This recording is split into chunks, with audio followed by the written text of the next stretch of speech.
Hi friends, आज आपण बनवतोय ओल्या नारळाचं सार, जे की आता उन्हाळ्यामध्ये खूप छान असतं खाल्लेलं तब्येतीसाठी. त्यात कोकमसुद्धा असतं. कोकम जसं काही पित्त होत नाही कोकमामुळे, गूळ असतो, त्यामुळे ते पचनाला पण चांगलं असतं. त्यामुळे आता आपण बघूया ते कसं करायचं ते. तर तुम्हाला दाखवते मी काय काय साहित्य घेतलं आहे. हे खोबरं आहे, खवळून घेतलेलं आहे. दीड नारळ आहे हा. आणि वाटण्यासाठी मिरची, जिरं आणि कोथिंबीर आणि आलं लसूणची पेस्ट आहे केलेली इथे. आणि आगळ घ्यायचं, आणि आगळ नसेल तर असे कोकम घ्यायचे. हे 7 ते 8 कोकम आहेत, जे की गरम पाण्यामध्ये मी भिजत घातलेत. पाणी थोडं गरम करायचं आणि त्यात कोकम टाकायचे, आणि गूळ पण मी त्यातच टाकून घेतलं आहे म्हणजे तो पटकन विरघळेल. आणि मीठ लागणार आहे आपल्याला. तर आता आपण आधी ह्या नारळाचं दूध काढून घेऊया. काढून घेण्यासाठी मी ते खोबरं आहे ना, मिक्सरच्या भांड्यात टाकून घेते आणि त्यात पाणी टाकायचं. थोडं थोडं पाणी टाकून ते मिक्सरला फिरवून घ्यायचं आणि त्याचं दूध काढून घ्यायचं. हे दूध जे काढलेलं आहे ना, ते गाळून घ्यायचं एका गाळणीत.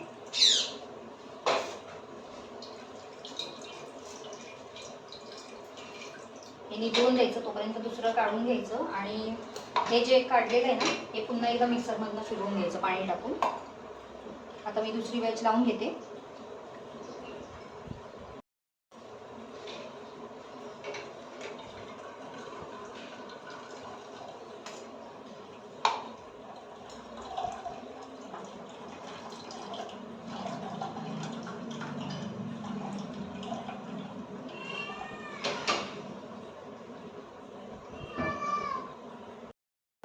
नारळाचं दूध काढून झालं आहे. आता हे वाटण आहे ना, ते मिक्सरला फिरवून घ्यायचं आणि याच्यात टाकून घ्यायचं.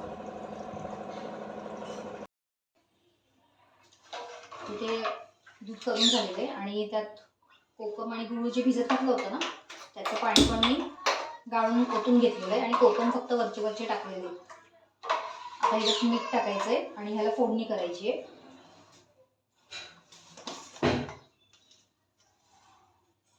चवीप्रमाणे मीठ टाकून घ्यायचं.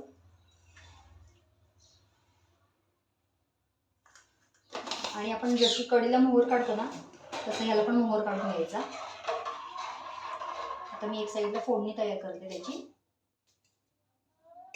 आणि हे जे आपण खोबरं बारीक करून घेतलं होतं ना मिक्सरला, हे खोबरं टाकून न देता केसाला लावलं ना, तरीसुद्धा आपली केस अशी शायनिंग होते केसांना छानपैकी. त्यामुळे हे फेकून देऊ नका, ही केसांना लावा आणि केस धुवून टाका. मग याच्यात त्याला फोडणी करून घेते.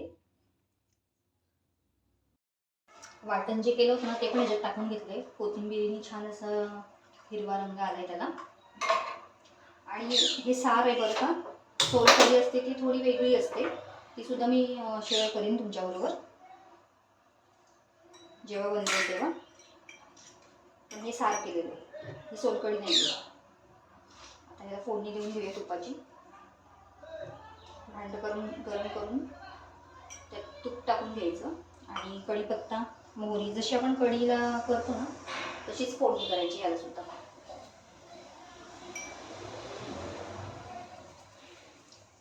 चवीला इतकं छान लागतं ना. ही माझ्या सासूबाईंची पद्धत आहे बरं का. तुम्ही नक्की ट्राय करा, आणि ट्राय केली की मला कमेंटमध्ये नक्की सांगा की कशी झाली आहे ती.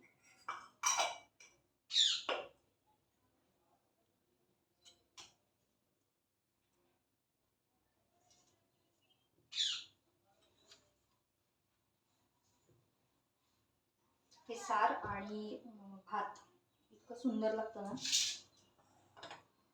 गरम गरम सार घ्यायचं आणि भातामध्ये ना तुरीची डाळ टाकायची थोडीशी भात शिजवताना.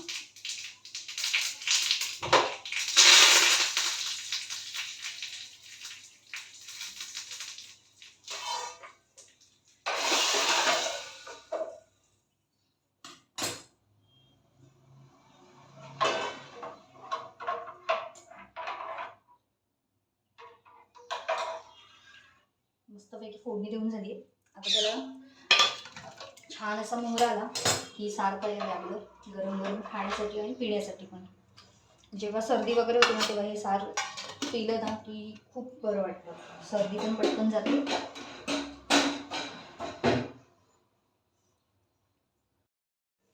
ह्याला ना छान असा मोहर आलेला आहे. आणि जेव्हा मोहर काढण्यासाठी आपण ठेवू ना गॅसवर, तेव्हा ते सोडून कुठेही जाऊ नका, नाहीतर ते फुटलं ना तर म्हणजे कढी फुटू शकते, ती सार येते.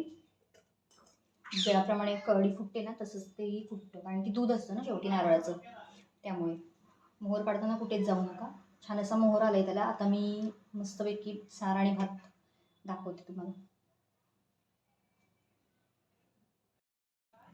हे सार गरम गरम आणि हा भात तुरीची डाळ टाकून केलेला. मस्त. आता ताव मारते मी त्याच्यावर. तुम्ही पण या खायला. आणि व्हिडिओ आवडला तर नक्की लाईक, शेअर आणि सबस्क्राईब करा. भेटू आपण पुढच्या नवीन व्हिडिओमध्ये. तोपर्यंत बाय.